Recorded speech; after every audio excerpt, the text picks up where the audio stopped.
So good evening and welcome everyone. I'm Maria Bonaria Urban and I'm the Director of Study in History at the Royal Netherlands Institute in Rome, the KNIR. And it's a great pleasure for me to welcome you on behalf of the KNIR staff to this third event of the KNIR Research Dialogues.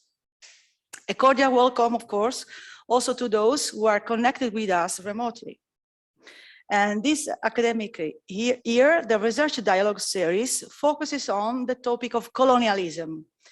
And today, our guest is a leading scholar in the field of Italian colonialism, Professor Valeria Deplano. So first of all, thank you, Valeria, for kindly accepting our invitation. And I'm honored to welcome you today. And it's a great pleasure to learn more about your inspiring and fascinating research on this topic. Before introducing Professor Deplano, I would like to give some information on the program of today. After Professor Deplano talk, we will have plenty of time for the discussion. And for those following the presentation online, if you wish to ask a question, please use the function raise hand, and I will call your name to pose the question. After the KNIR Research Dialogues, the event will go on in the KNIR auditorium with a second very special guest, the filmmaker and director of photography, Sabrina Varani. And Sabrina was so kind to accept our invitation. We will watch together a fascinating documentary film, Pagine Nascoste, Hidden Pages, from 2017, if I remember correctly, which explore Italian colonialism in Ethiopia. More information about the film will follow in the second part of the program. And now I'd like to come back to our guest for the first part of the KNIR Research Dialogues, Professor Valeria Deplano. Valeria Deplano is Associate Professor in History at the University of Cagliari. Her research interests focus on the history of Italian colonialism, its cultural impact on Italian society, and its legacies in Republican Italy, with an emphasis on racism. And recently, she's also studying postcolonial migration in Europe, with a focus on the mobility of African students to Republican Italy. Quite inspiring, and I would say cutting-edge research. We had some opportunity to speak with her before on this topic. Among her publication, I'd like to remember the book La Madrepatria è una terra straniera, Libici, Eritrei e Somali nell'Italia del dopoguerra. A second book, L'Africa in casa, la propaganda coloniale durante il fascismo. A third book, co-edited with Alessandro Pes, Quel che resta dell'impero, la cultura coloniale degli italiani, and also another co-edited volume, Europe in Between Migrations, Decolonization and Integration, 1945-1992, with Lasky and Pes again, published by Routledge in 2020. So as you can understand, Valeria is extremely really an expert on the topic, and today she will explore the topic and discuss the topic of Italian colonialism with the concept of national identity and national belonging. The title of her presentation is, in fact, Italian colonialism and the building of national belonging from the 19th century to the Republic. We are extremely eager to learn more from you. So please, Valeria, the floor is yours.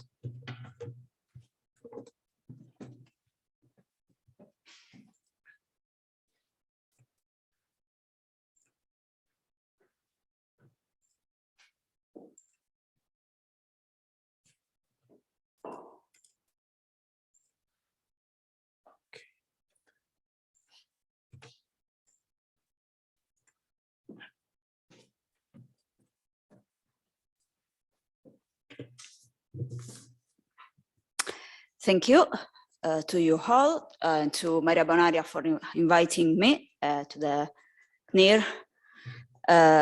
It's a very pleasure for me being here. As Maria Bonaria has just said, the topic of my speech today is the relation between Italian colonialism and national identity and belonging. Why I chose to focus on this topic? Because usually I have some problem with my presentation.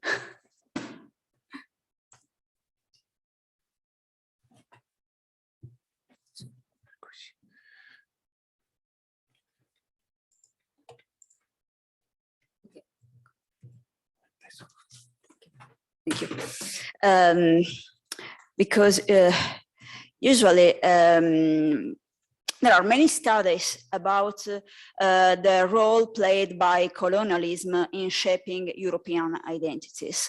The ideas of racial hierarchy, at the time sustained by science, gave a justification to expansionism, occupation, and subjugation of African and Asian people.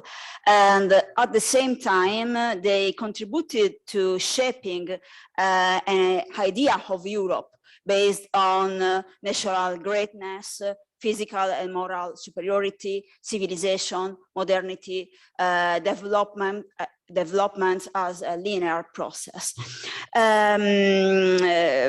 Some scholars, for example, Elizabeth Buettner, that works at the University of Amsterdam, has studied as this culture have an impact in shaping also post-empire Europe. But the case of Italy has been dismissed by these studies.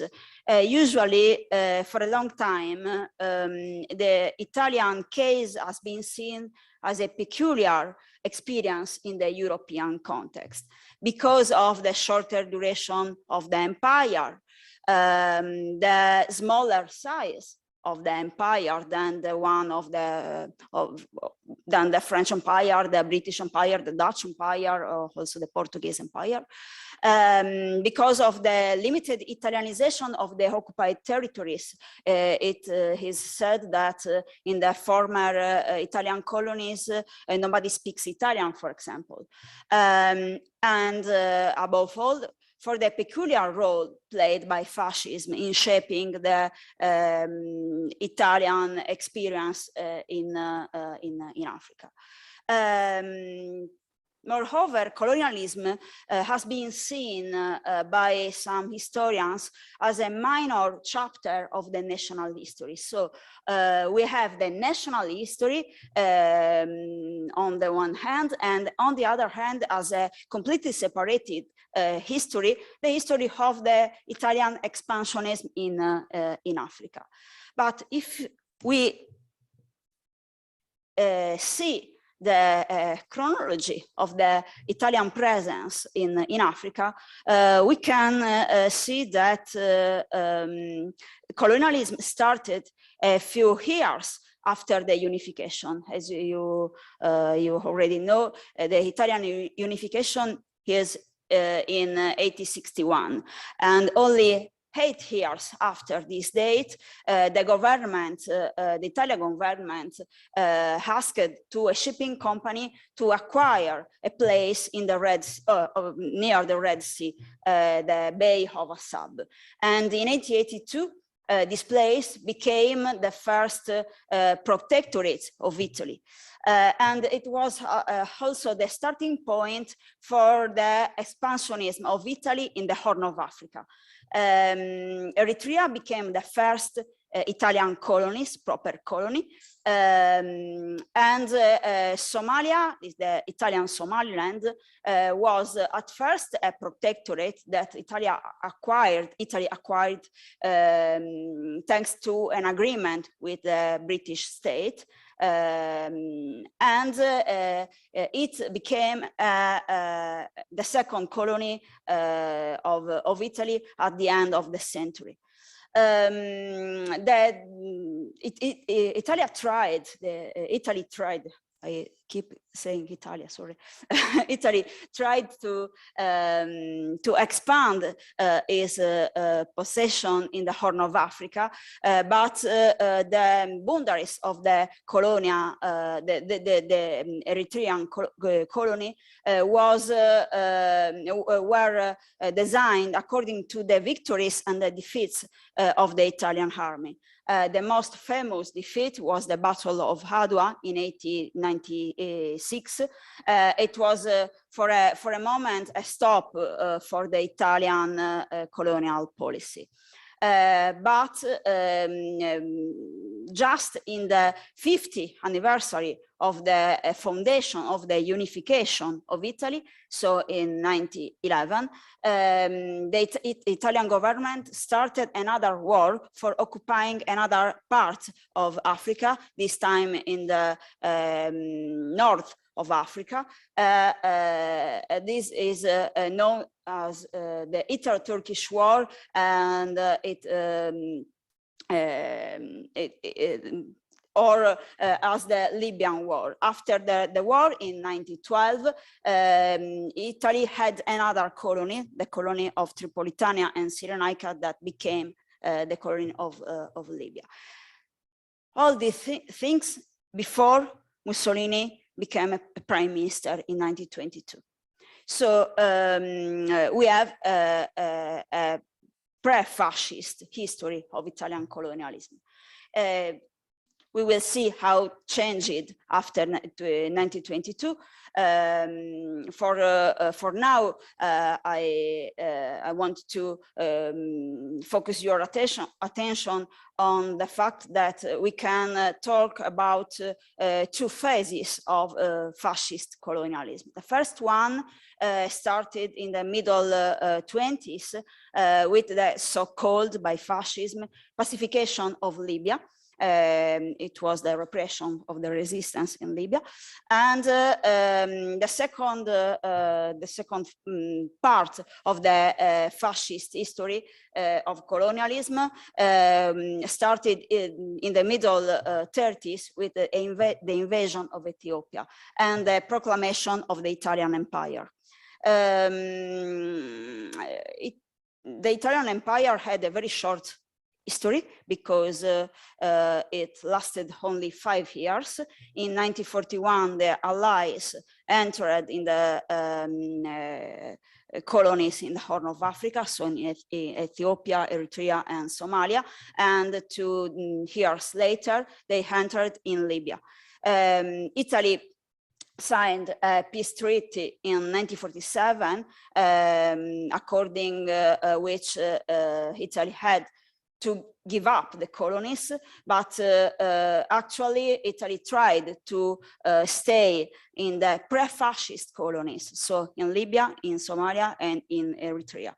In 1950, the UN gave the possibility to Republican Italy, because we have the Republic at that time, to Republican Italy to acquire the trusteeship of Somalia until 1960. So usually historians now tend to say that the end of the Italian colonial history is in 1960. So we have 100 years of history of colonialism, and the history of colonialism is the history of the Kingdom of Italy from its beginning to the end, and it's also a history of the beginning of the Republican period. For this reason, it's difficult for me and for other colleagues that study this topic, agree with the interpretation according which the Italian colonialism is a separated chapter, and that Italian colonialism is an history that is completely separated from the European history of colonialism and of imperialism. So the point of my speech is understanding, on one hand, if Italy can be included in the European framework about imperialism and colonialism, and on the other hand, highlighting the peculiarities of the impact of colonialism in shaping Italianness, retracing its role in shaping the ideas of national belonging, identity, otherness, both in the colonial period, so during the formal control of the colonies, and also until the foundation of the Republic. I have to say that my own research during my PhD and during my first postdoc was focused on fascism, and now I'm studying the Republican period. But I think that it's useful for a better understanding if I start from the beginning. So for the liberal age, I refer to the work of by other colleagues, in particular the work of Gianluca Gabrielli, who studies the relationship between education and racism and colonialism. So this intervention is divided into three parts. The first one focuses on the liberal age, so before 1922, before fascism, when colonialism intersects with the project of creating national identity in Italy, in a newborn nation state. The second part is about fascist Italy, when colonialism is intertwined with the project of regeneration of the Italian nation, the Mussolini's project of recreation of the Italian nation. And the third part, as I said, is about the Republic. In this part, we will see if and how the ideas of otherness and identity shaped during colonialism work after the fall of the empire, or have worked after the fall of the empire. So start with the first part.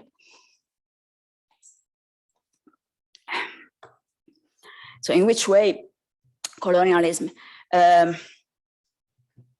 had an impact on the shaping of the Italian belonging when Italy was a young nation. Okay, no. Italy was born as a unitary state, while in Europe the theories on the inequality of the races by the Gobineau were affirmed. These theories divided the human species into groups defined by the pigmentation of the skin, and these theories linked specific intellectual attitudes to the somatic characters, creating a scale in which Black and Asian people were below white people. In the same years, anthropology made a great contribution to the classification of human groups. All scientific theories were used to justify the colonial expansion of the European states and also of Italy. But at the same time, the colonial policy and the scientific discourses helped to create and consolidate the idea of the Italian national belonging. As I was saying, at that time, in Italy was used a sentence, fatta l'Italia bisogna fare gli italiani, made Italy we must make Italians. That meant that the people in the peninsula should have learned to feel part of the Italian nation. My point is that whiteness and values as superiority, so racism, were used for this purpose, to educate people to feel as a part of a nation, of the Italian nation. I will give you two examples that mainly concern the education of the new generations. Even if after the Libyan war, especially cultural elements linked to colonialism, for example, modernity, found a growing space into the daily life also of adults. But I think that focusing on children is more interesting because the children are the future of the nation. So the question is how the Italian politician wanted to educate the future of the nation. So the first example is from, sorry, it is in Italian.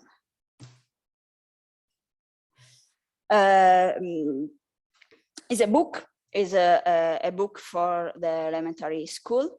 And we can see that it reproduced the racial hierarchies of the Gobineau, and the discourses were aimed to introduce Italians in the white part of the human race.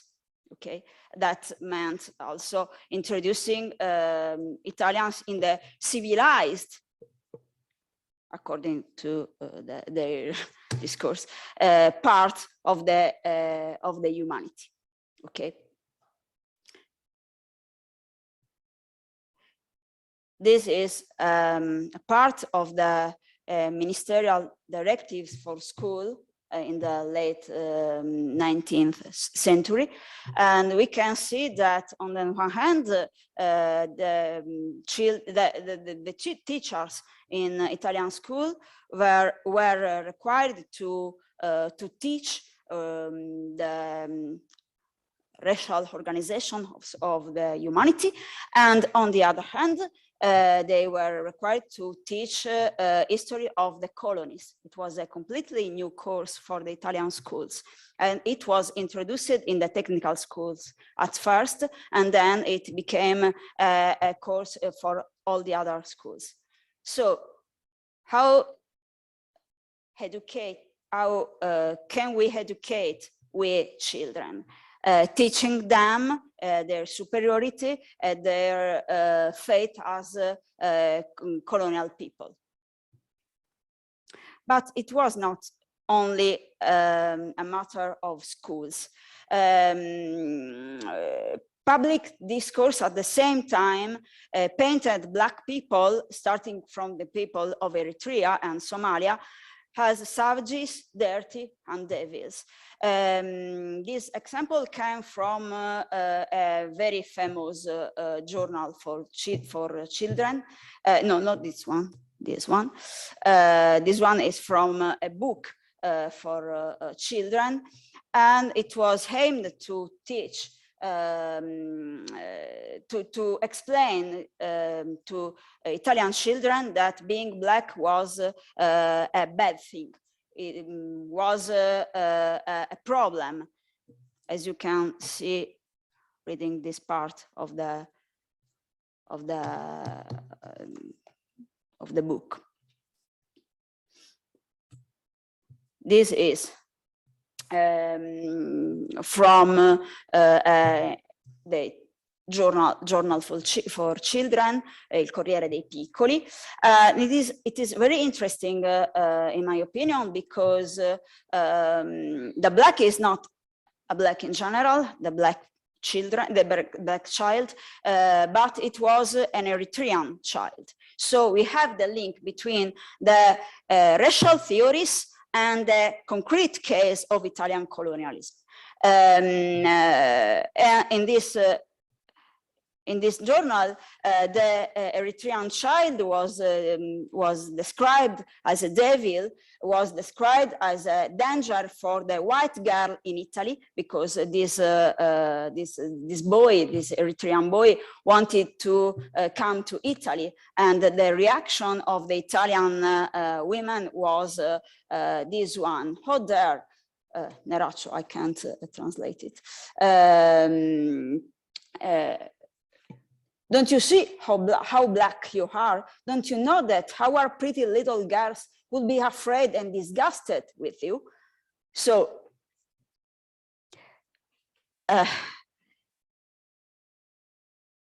in summary, while the formation of the nation was one of the central themes for the governments, Italian children learned that being Italian meant being white, superior, clean, different from blacks.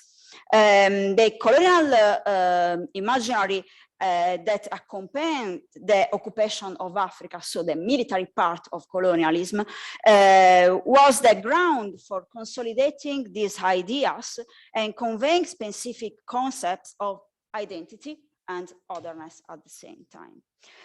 But I want to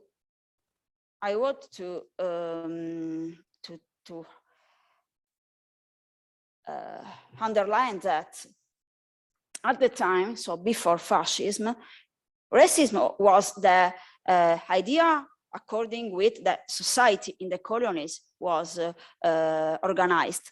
But at the same time, there were no specific laws about whiteness and purity. This is a very important difference with the fascist period. And now let's talk about fascist period.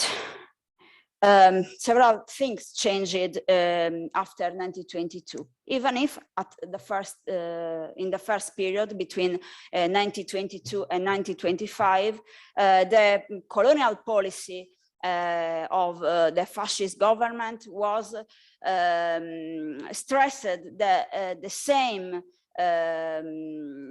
topics and was aimed at the same territories occupied during the liberal period. But what changed was that the objectives that distinguished the regime's policy from the liberal one was that colonialism was not just a question of the military military international prestige, of internal consensus. The colonial policy intersected with the wider national project. The colonies for fascists were the symbol of a new, strongest Italy, so a changed Italy, the place where the workers and the warriors could show their fascist values, and the proof of the link that unified fascism with the ancient Roman Empire. So let's talk briefly about it, because I know that it's a topic that you are studying from other perspectives. Why ancient Rome? Because fascism was a very young party and a very young movement. So fascism needed to credit itself. And the Roman Empire was the occasion to say that fascism was the heir to the tradition and the splendor of an ancient civilization. So not a young movement, but a movement with a very long history. An idea of Rome, a reworked idea of the history of Rome, was used to support the regime's totalitarian vision in the late 1920s. And Rome was, the Roman Empire, was the mean for stress the distinction from the liberal period. So fascism, as the heir of Rome, was at the same time the revelator of national virtues. So the creator of a renewed Italy. You all know what this road is. I want only to say that in 1932,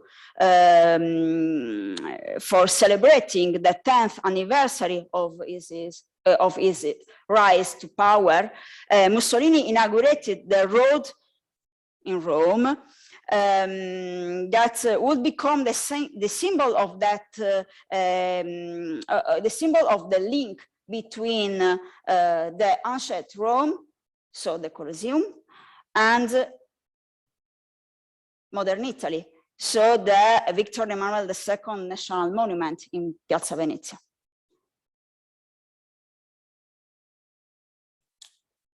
So the landscape of the city was completely changed in order to stress this connection between fascism and the Roman Empire.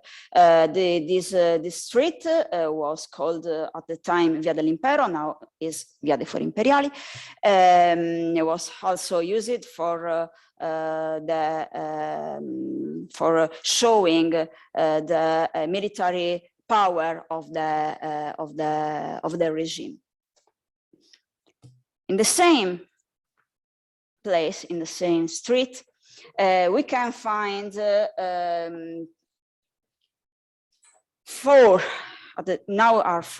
these four also, four marble maps showing the territorial expansion of the Roman Empire. These were placed here in 1934, and this one was added after the occupation of Ethiopia in 1936. Now, after the war, it was removed, so we can see only these four maps. So I want only to add that it was not the first time that the Italian government used the Roman Empire as a part of its own history. The liberal government had made the same thing. The difference is that in this case, Roman history was presented as a part of national history to justify the colonial occupation during the liberal age. During fascism, the Roman Empire was used to legitimize the Mussolini government itself and its political project through colonial policy. So colonialism was a means for supporting the political project of fascism.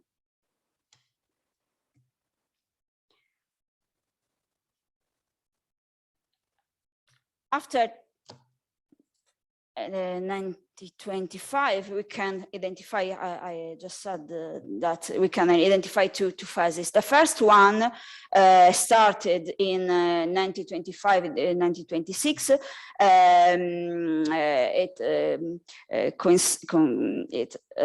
is the beginning of the shift towards the totalitarian state. And at that time, African domains began to take a new role in the discourse and practices of the regime. Fascism proceeded in the identification process of the party with the state and of the state with the nation. The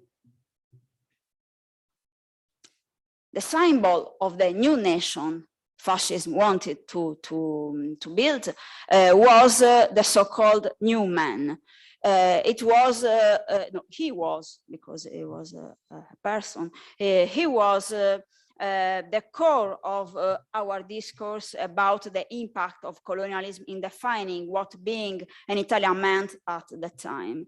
The regime set itself the goal of working in the living body of the Italian people to transform them into full fascists. So during the liberal age, we have the project to create Italian nations and create Italians. Now we have the project to create fascist Italians. It is a completely different idea. To this end, the media, educational and cultural institutions, and population regimentation structures were mobilized. Great attention was paid to the characteristics of this fascist citizen. It had to be determined, strong, not an intellectual, but a soldier and a worker. There was also a myth of a regenerated nation, so cured of evil and weakness. Evil and weakness are the characters that for fascism identified the Italian during the liberal age. Colonialism. The colonies were the ground for concretize this project. Colonial settlers were the symbols of the new man because of the rural way of life that suited the government project. At the same time, the colony was always associated with a fantasy of war, since the land before being worked had to be conquered and defended. Also in this case, reference was made to the Roman times and the citizen soldier model.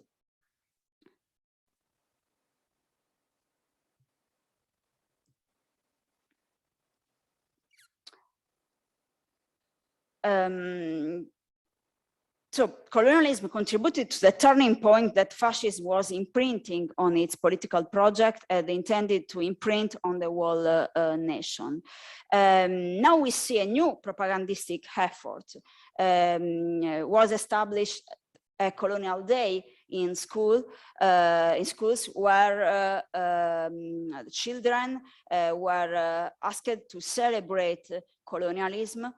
We can see here the cover of a notebook celebrating the first Italians in the colonies, the pionieri dell'Africa orientale, of East Africa. Also, this is a reading book for children where we find a story about watching and listening about colonialism in a cinema. But at the same time, we have the first colonial trips and exhibition, not the exhibition, not the first colonial trips for bringing students and workers to see this is Tripoli, to see the colonies, and if they, for the people who stayed in Italy, were created exhibitions and other occasions for people staying in Italy to learn about colonialism. But what is important, in my opinion, is looking at what was the content of these discourses spread out by this propagandistic effort. I love it because I think that it's very interesting. This is a book for children. These are two covers of the same book. The first one was the cover you could see when you had the book in your hand for the first time, and you can see the Giovane Balilla, so a young fascist boy with the black scarf, the black shirt, and with him there were two little African children smiling with a book with a religious sign in the neck, in this case. After you opened your book and you find not the book, but another cover, and you could see a little black boy naked and crying. So the message was very simple. With fascism, we bring civilization and happiness in Africa without us African people are poor, desperate, and so on. So the Italian children learned to see themselves as superior because they were fascist children. Okay. These are the same discourses for adults. So these are propagandistic images. The first one, it's from a journal. It's about the modernity of the Italian villages in Libya. And at the same, in the opposite part, we have the backwardness of the villages of African people. So the aims of colonial propaganda in this first part was supporting the colonial policy, encouraging the colonial settlement, shaping the fascist identity, and shaping a national identity with some differences from the identity that we have talked about the liberal period. The turning point arrived in the middle 30s. In 1935, 1936, fascist Italy occupied Ethiopia. The war finished, according to the point of view of Mussolini.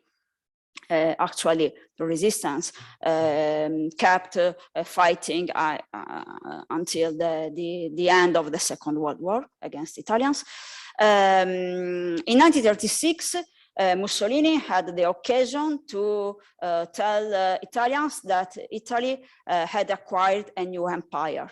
This picture is taken in Piazza Venezia in May 1936, and this is the speech Mussolini gave for announcing the foundation of the empire.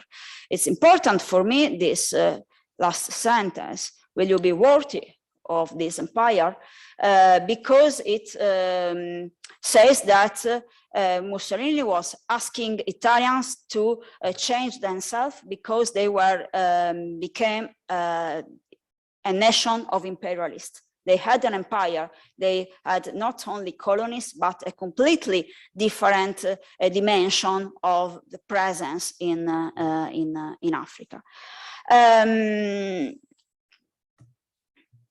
The proclamation has a strong impact on the national life. The African territories were presented as the laboratory in which a new society was to be born. And most characteristic and devastating features introduced to the empire also had an impact on the Italian idea of nation. First of all, whiteness and purity became the pillars of being Italians.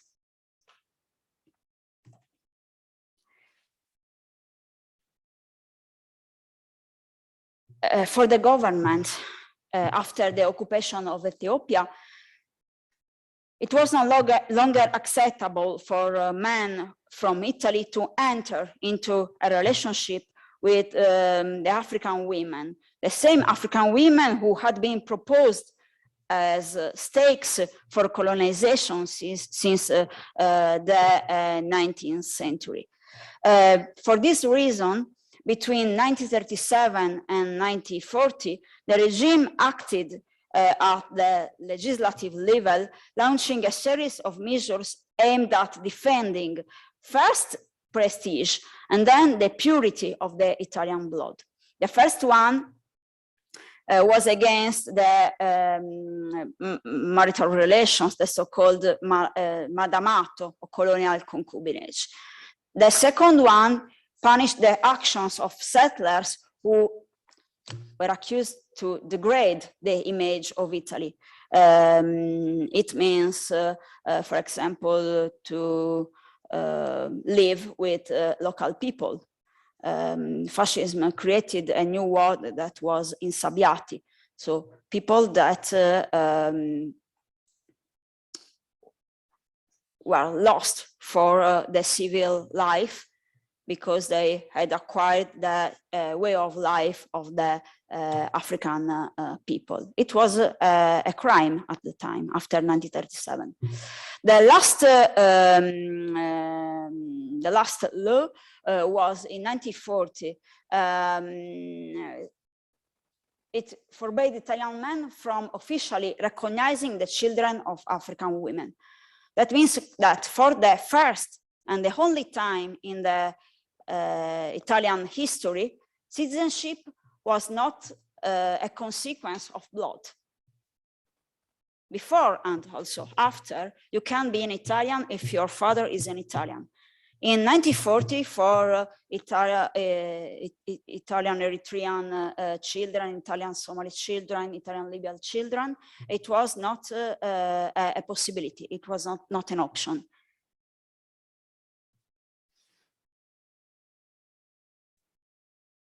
Another thing I want to add before focusing on the cultural aspect of this discourse is that racism was for a long period, historiography maintained that racism entered the history of the regime and the Kingdom of Italy in 1938 with the anti-Semitic laws. Actually, racism was a trait of the Italian culture as well. It was a trait of the European culture. But fascism changed something. Fascism left the colony to codify racism in a more stringent way. And after 1937, and before the anti-Semitic legislation of 1938, race and adherence to racist values became fundamental for inclusion in the national community. So you can't be an Italian, you have to learn that you can't be an Italian if you are not white, if you are not completely if you have a blood not completely pure. Sorry for this kind of language, but it's not my language, it's the fascist point of view. Okay.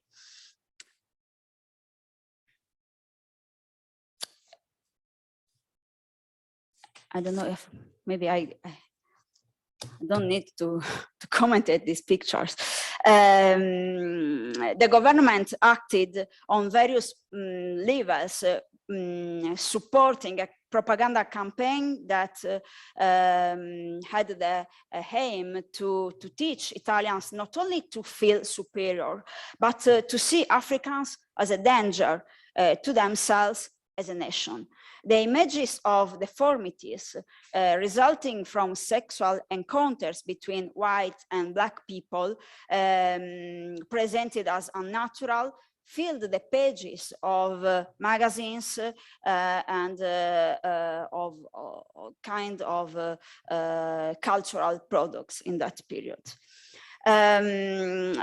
Again, we can understand the kind of discourse if you see several types, several kinds of cultural production.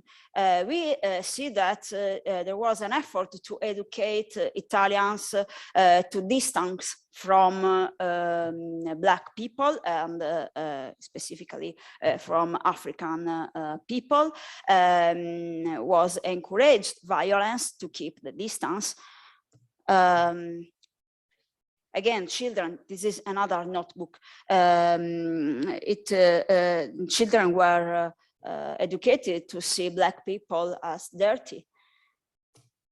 And for the first time, the Italian adults were invited to think to African women as disgusting and not as a sexual object. As they were depicted before before the late 30s.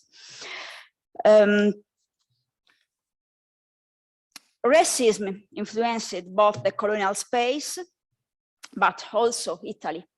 So this is a discourse that started in Africa, in the colonies, and was the paradigmatic approach that was applied also in the peninsula and the highland of Italy.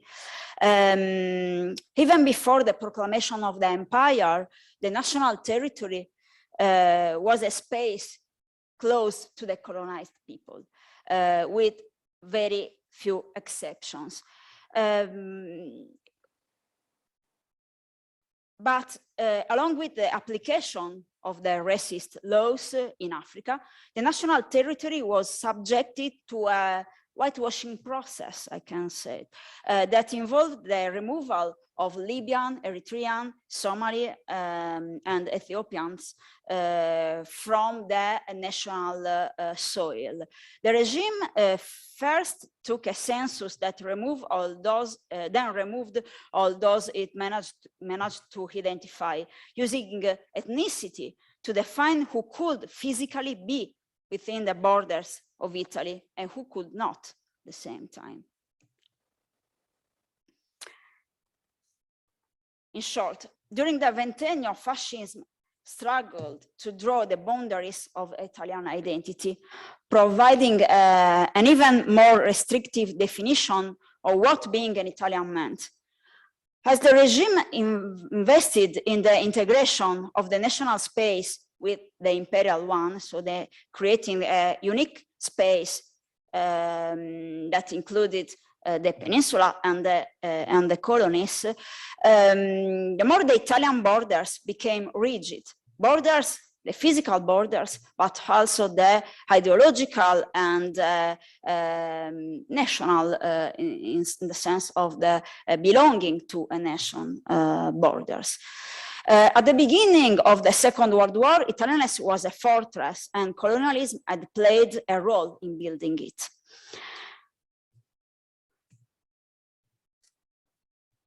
And after, as I said, the Italian colonies in the Horn of Africa were occupied by the Allies during the war, but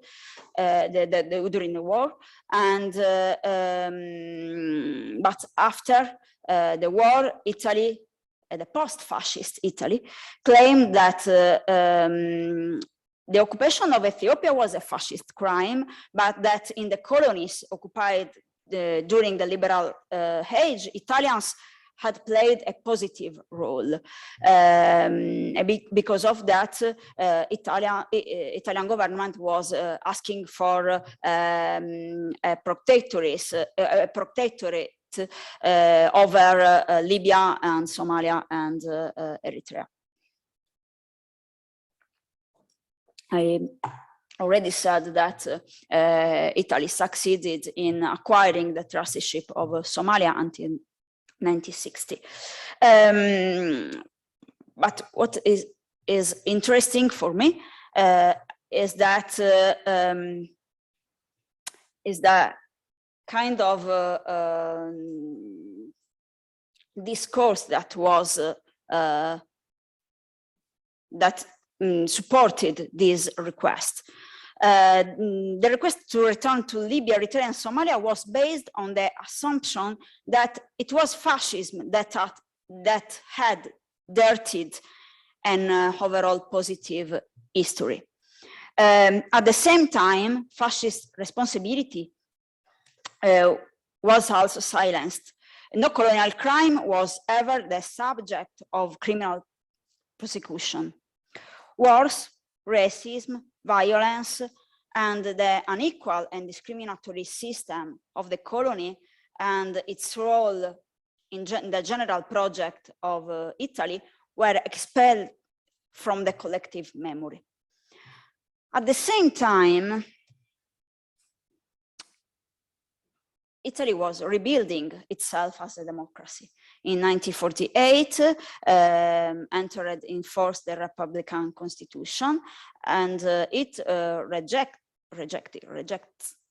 because it's in force still now, any racist ideology or discrimination based on sex, religion, or race.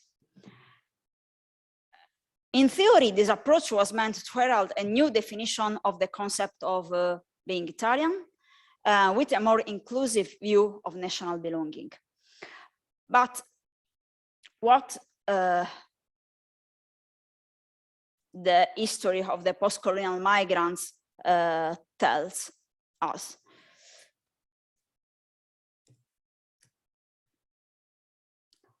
In the early 1950s, the majority of the Libyan and the Eritrean soldiers that had been sent to Italy at the end of the war by the British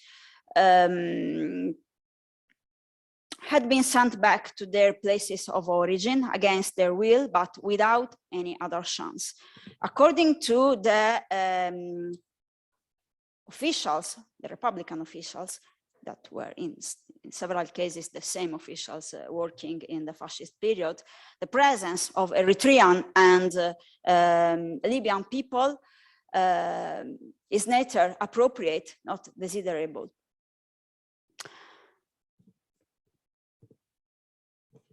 They constituted a foreign and incompatible group for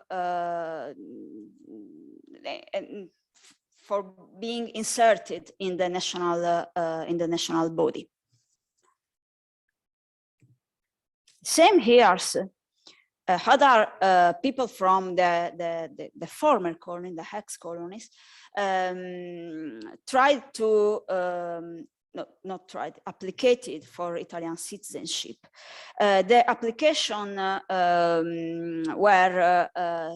didn't become a political, a part of a political debate.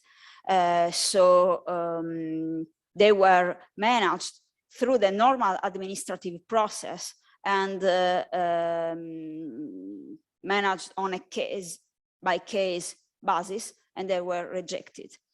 Italy kept the same law, the same citizen law introduced in the 1912, when the problem was not on the board, because Libyans, Eritreans and Somalis were colonial subjects.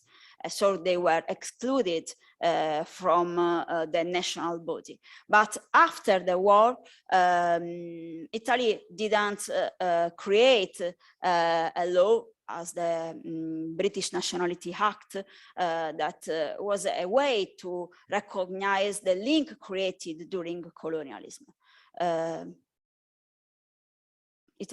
Republican Italy kept the same law, so the same borders of the idea of nation. In this sense,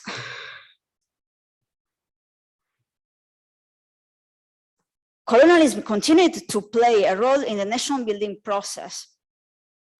The reduction of colonial crimes to the occupation of Ethiopia and to the fascist actions allowed the Republic to distance itself from this history, and without dwelling on the broader implication of the colonial past. In the same way, describing Italians as workers and as migrants, it was the description that accompanied the request for having a role in the former liberal colonies after the war. So we ask for staying in Africa because we are not colonists, but we are workers and migrants. So the describing Italians as workers and migrants was functional to the acquittal of society from its colonial responsibilities. In the background, still unresolved, was the process of associating Italian spirit with whiteness, and the way in which the boundaries of citizenship inherited by the Republic had been defined, or the way in which relations with the ex-colonial populations were conceived remained the same. The Republic chose to ignore these aspects of the question of the issue. it is important for understanding the shape of Republican Italy, because it was beginning at the time a new chapter in its history, but a chapter that from the perspective of the national belonging had some traits, a lot of traits in my opinion, in common with the past. Thank you.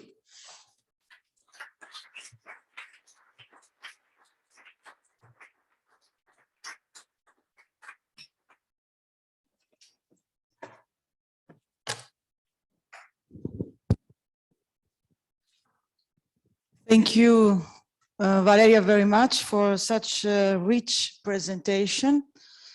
It's clear that much work needs to be done in Italy to gain more awareness of our past, but probably also to take action and responsibility, recognize our responsibilities for what we have done. I'm sure there are a lot of questions in the auditorium, probably also from the people following us online. So let's start immediately the discussion. So if someone would like to start with the first question. Yes, I see Lola.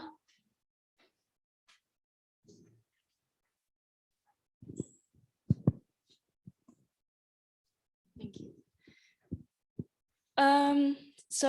I'm very interested in the gender dimensions of your research, and you told us that after erotism and exoticism disappeared from visual culture in the fascist period, I'm curious what it turned into. Was there still a gender dimension in the portrayal of the colonial people in Italy at the time? Sorry, can you repeat the last part of the? Well, I'm curious about whether there was still a gender dimension in visual culture after the erotism disappeared. Okay. Yes, respond. Okay. Okay, yes, gender is a very important part of the issue of culture, colonial culture, and also of the organization of society. Thank you for your question, because it gives me the possibility to talk about issues that I can't put in my presentation. I want to start from the beginning for answering your questions, because yes, in the first before the last part of the fascist presence in Africa, so during the liberal age and during the first part of the Italian colonialism history, or Italian colonial history, we have two important issues. The first one was how the propaganda used the idea of African women to attract Italian soldiers, Italian men in the colony, describing them as disinhibited and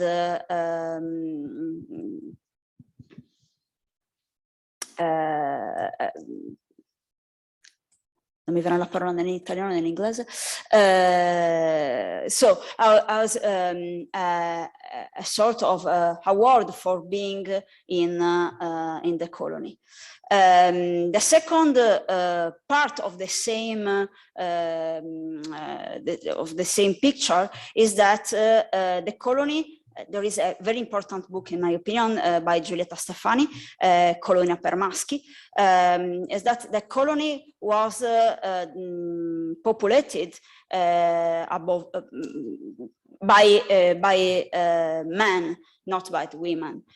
So we have, on the one hand, a lot of males, and African women were used to attract males in the colony.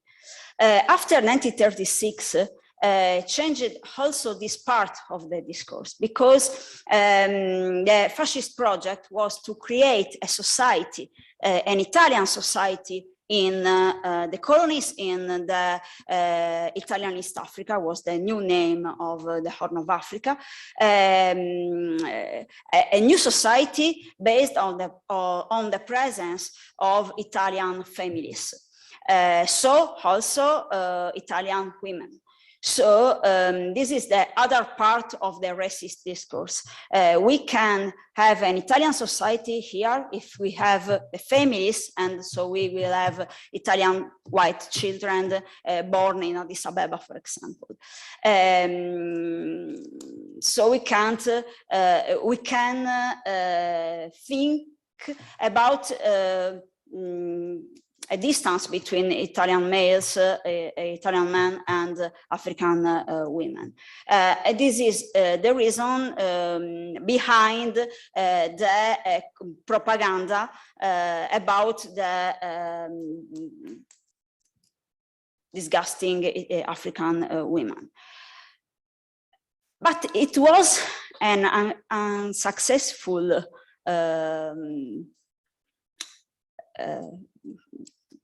propaganda, because we know by the documents of the tribunal documents that a lot of males kept to have relations with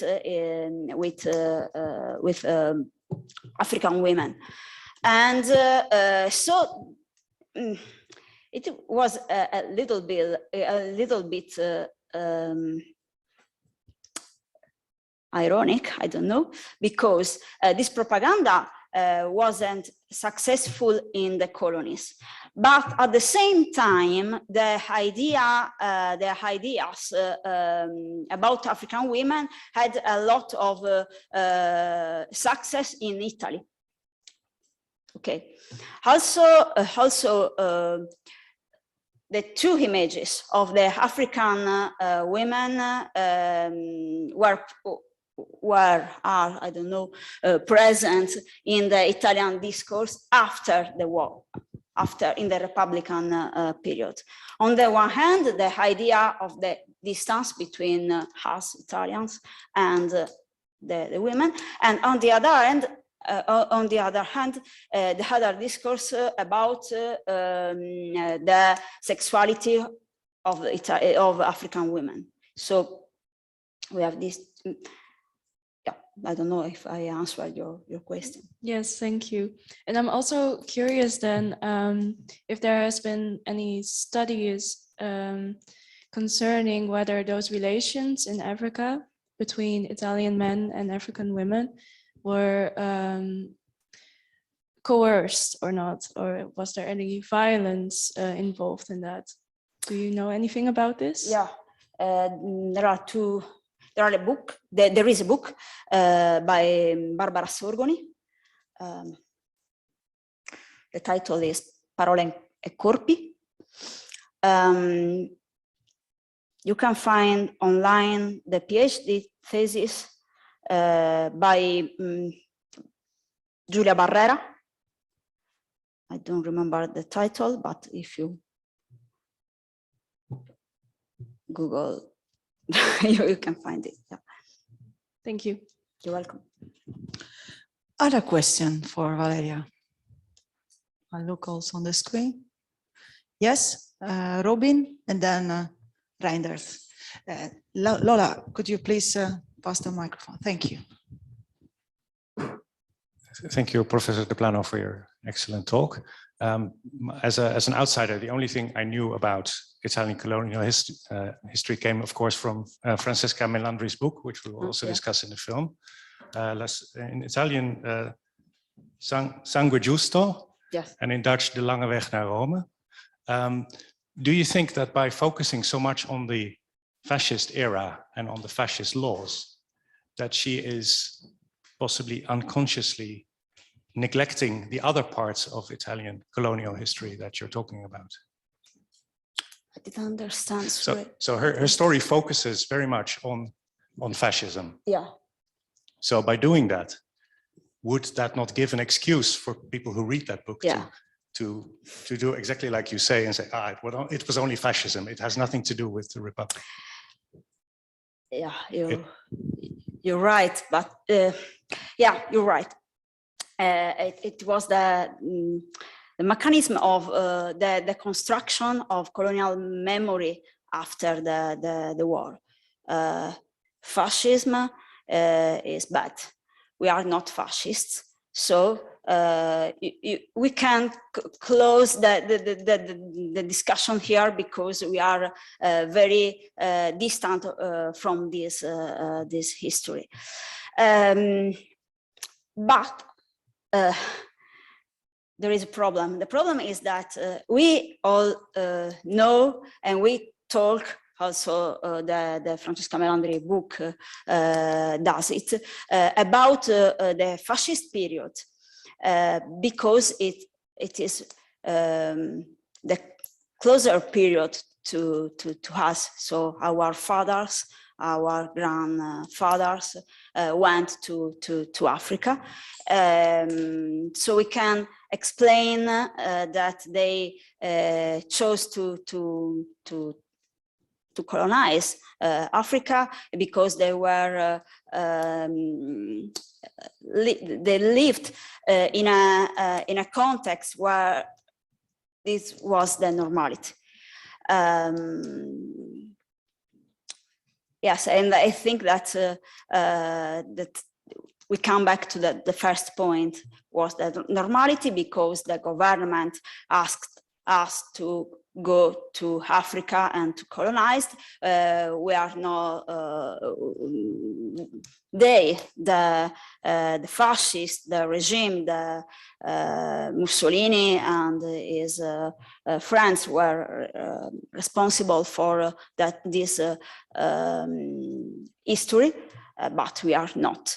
And my father is not, my grandfather is not. I studied the familiar memories of colonialism, and yeah, this is the core of the question. Yeah, the core of the question. But if you look now at the school programs, for example, Italian children study the liberal period. They study Adwa because after Adwa, the Prime Minister Crispi was forced to leave his place because of the defeat. They study Eritrea. So I don't know why this. I think that the problem is that we all know that we know about Adwa, we know about Libya, but we have the same approach of the Italian government after the war, the first Italian government. These are other things. The problem is only the war of Ethiopia. It's a problem, yeah, but it was the consequence of a long history. Thank you. Thank you. Reindert. Thank you, first of all, for your very clear and fascinating overview. In one of the slides on superiority and civilization, you reproduced a cover of one of the textbooks of the Istituto Coloniale Fasciste, where a black boy was wearing a cross. And since you didn't refer to Catholicism or the importance of Christianization and missionary work, I was just wondering if you could say something about this role of Catholicism in relation to fascist discourse on colonialism and on national identity in general terms. And particularly, I was wondering if there's a kind of break between, in terms of Christianization in Africa, between pre-fascist and post and fascist colonialism, or if there's a break between and after the Lateran Treaty, or how does this nexus spell out? Thank you. Thank you. Okay. Missionaries were the first people, the first European people in the Horn of Africa. So the presence of Christianity was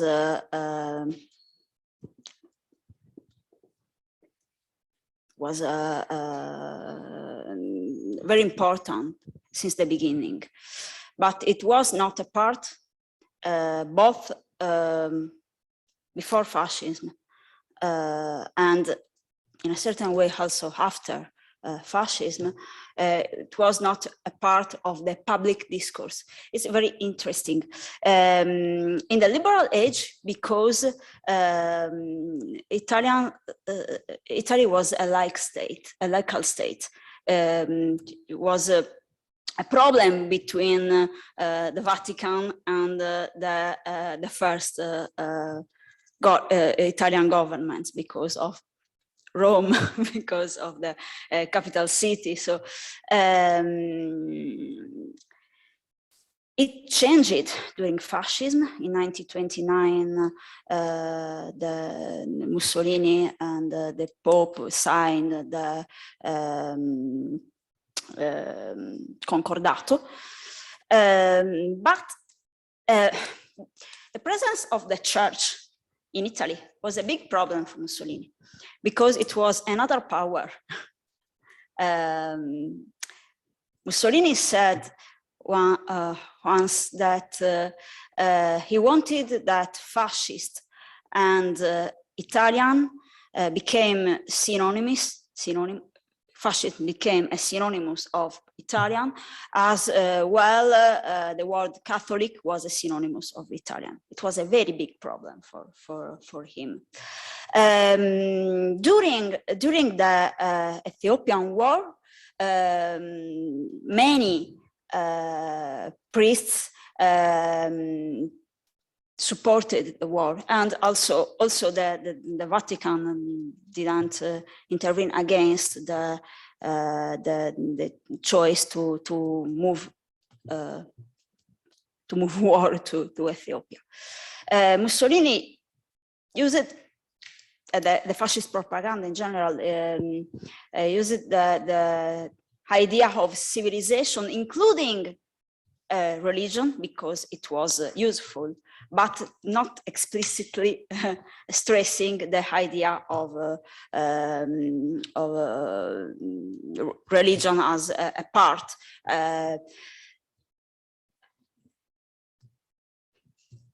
Also because it was there was another problem. In Ethiopia, the religion, the main religion at the time was a Christian religion. They were Copts, I don't know the English translation.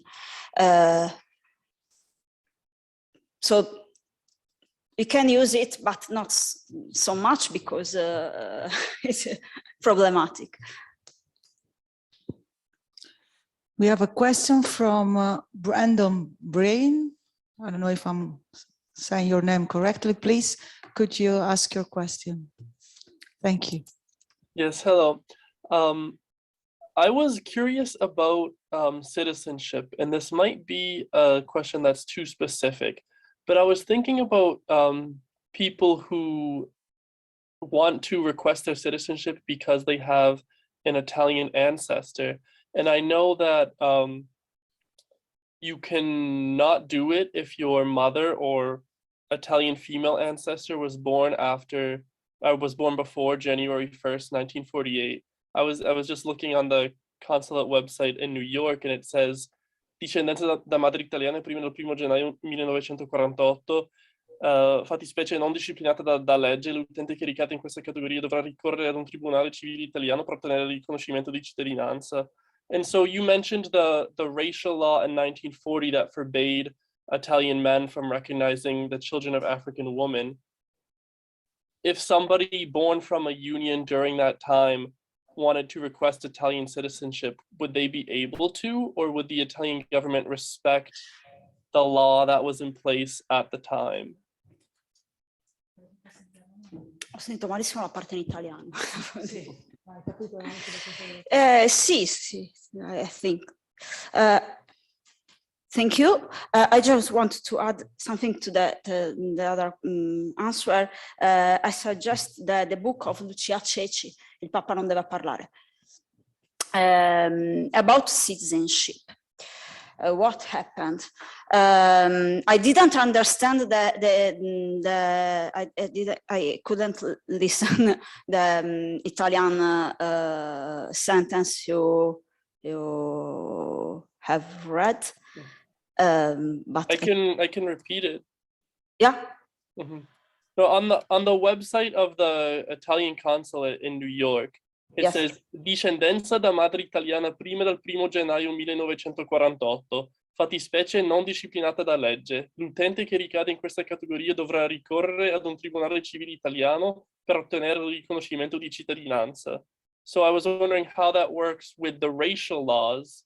If somebody born out of a mixed union in 1940, would they be able to request citizenship, or would they be denied? Just like you cannot if your mom was born before 48. Okay, I can. I think that the issue here in the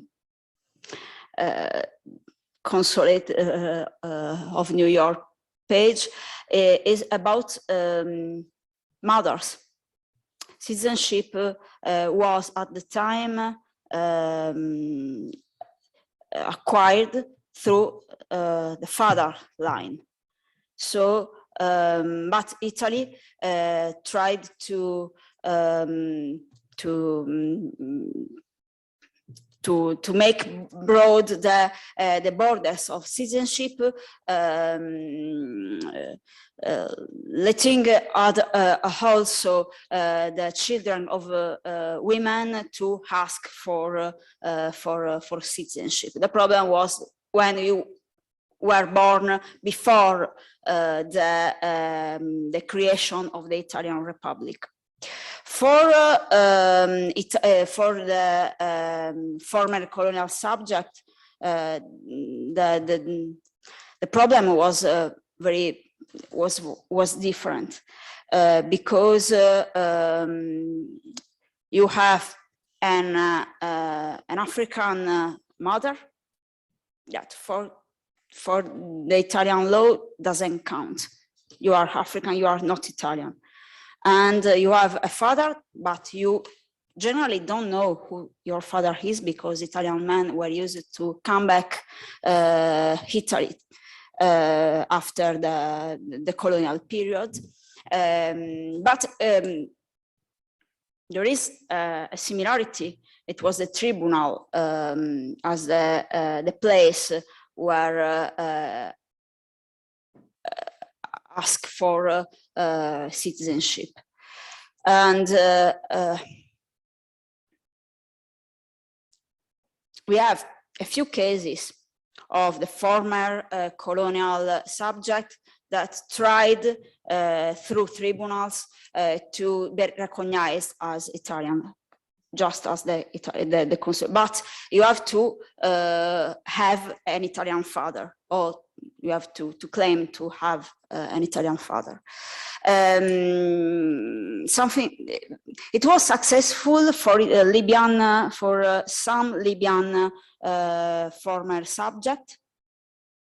At the end of the 1950s, we have the first student, I don't remember his name, that succeeded in acquiring the Italian citizenship through the tribunal because the judge said that the kind of little citizenship is a little bit complicated to summarize it. Libyans at the end of the 30s had the possibility if Muslims, so Jews no, because they were under the anti-Semitic legislation, to acquire a so-called little citizenship, little Italian citizenship. It was very different from the full citizenship. So the Republican Tribunal used it for saying that it was the way to become Italians. I don't know if it was what you were asking to me. Yes, thank you. What's the Italian word for the little citizenship? Piccola cittadinanza. Oh, okay, thank you. Thank you. I think we are almost running out of time. If there is a last question, maybe very yeah, Matthijs? Yes. With a short answer, probably. Yeah, thank you so much for this fascinating talk. I really enjoyed it. I'm an early modernist myself, so I don't know a lot about the period, and I work on early modern relationship between history of science and history of art. And my question is also about, you know, focused on the history of science then, but then in your period, so the late 19th, early 20th century, because you mentioned these racial theories that were the basis of the political and the colonial enterprise. So I was wondering if you could say a little bit more about these racial theories, and specifically what was the scientific status of these theories? Were they generally accepted? Were they, because now we consider them as pseudoscience, but what was their status at that time? Were they generally accepted? Were there already critics maybe within the scientific community about these theories? And well, maybe I'll stop there because we don't have a lot of time. Yeah. Okay. My answer will be shorter because I don't know there was a debate, because I don't study the scientific debate about it. I studied how the culture of the time used the mainstream scientific theories for the political purposes. So I don't know. I only can tell what I have read about it. So very in general, and I think that a debate. There was a debate, but there was also about the existence of different human groups. There was a general agreement that the interesting thing for me is that at the time it was not so obvious that Italians were white, for example, and it was not so obvious that there was a race for every Italians, because we have a debate about the classification of the Italians from the south of the peninsula and the Italian of the north of the peninsula. So an agreement about the existence of different types, different kinds of human groups, and about the possibility to put them in different places into the same scale. But the debate was who is where, and above all, the Italians.